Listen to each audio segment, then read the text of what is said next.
Good morning everyone, সবাইকে আবার একটা নতুন ব্লগে স্বাগত।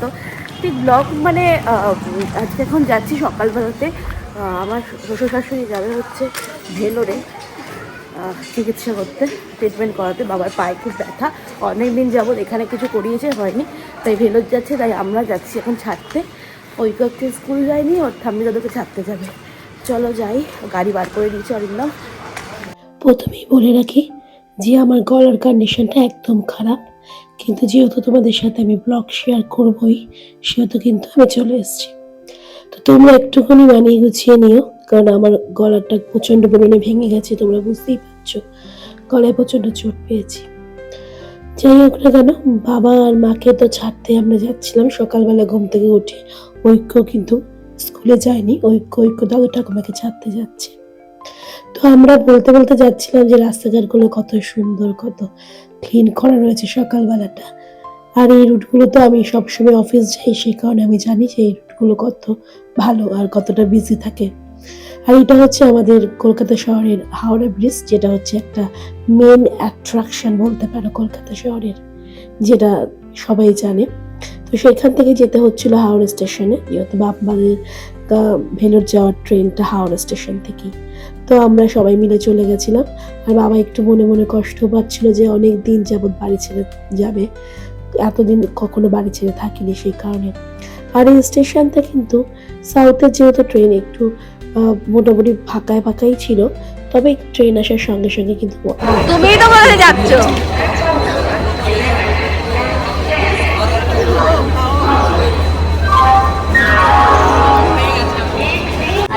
অন্য ট্রেন দেখে নিয়ে আসি। এটা ভালো না, ভালো না, এটা ভালো না, এটা ভালো না। না না, বাইরে যাও, বাইরে কি কথা বলা যাবে? হ্যাঁ, না না আমি বেরিয়ে গেলাম। না না, বাইরে চাকরি করবে, ফোন করব। হ্যাঁ ঠিক আছে দাদা। দাদা একটু দেখবেন। হ্যাঁ, বাবার শরীরটা ভালো না তো। এখন বাদে ট্রেন ছেড়ে দেবে, অলরেডি সিগন্যাল হয়ে গেছে। ট্রেনটা একটু লেটে এসছে, লেটেই পৌঁছাবে। 10:30 টাইমিং ছিল, এখন 11:08 বেজে গেছে। এখন ট্রেন ছাড়লে বা ছেড়ে দেবে, ট্রেন ছাড়লে আমরা তারপরে যাবো। আর অলরেডি সিগন্যাল হয়ে গেছে।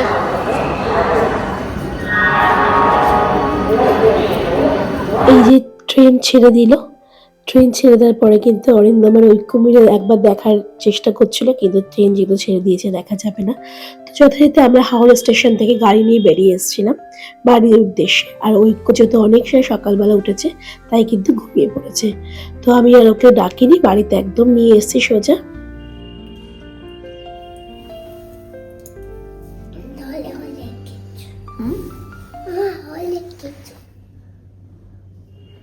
গোপালও খাচ্ছে খেজুর, তুমিও খাচ্ছ খেজুর?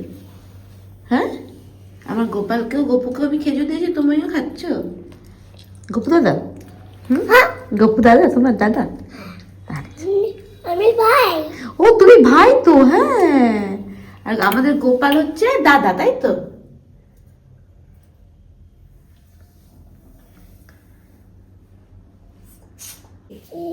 B C D E E F G H I J. বাবা, ছাতাকে কি বলে ইংলিশে? আমব্রেলা। আমব্রেলা বলো, বলো আমব্রেলা। বৃষ্টি তো, বলো আমব্রেলা। বলো রে লা লা। একটা পোয়েমস বলো। Jingle bell jingle bell jingle jingle bell. না, তুমি বলো তো টুইঙ্কেল টুইঙ্কেলটা বলো। Twinkle little star happy on that what you are up, তারপরে দা বলো। অলসো হাই, অলসো হাই বলো, অলসো হাই। এখন তো কোনো রেইন হচ্ছে না তো। সত্যি কথা বলতে কি জানো তো, আমরা যেহেতু সবাই একসাথে থাকি না, তো তো কয়েকজন বাড়ি থেকে বাইরে গেলে খুব মনটা খারাপ খারাপ লাগে। এই যেমন আমরা চারজনই কিন্তু প্রথম থেকে বিয়ের পর থেকে থাকি।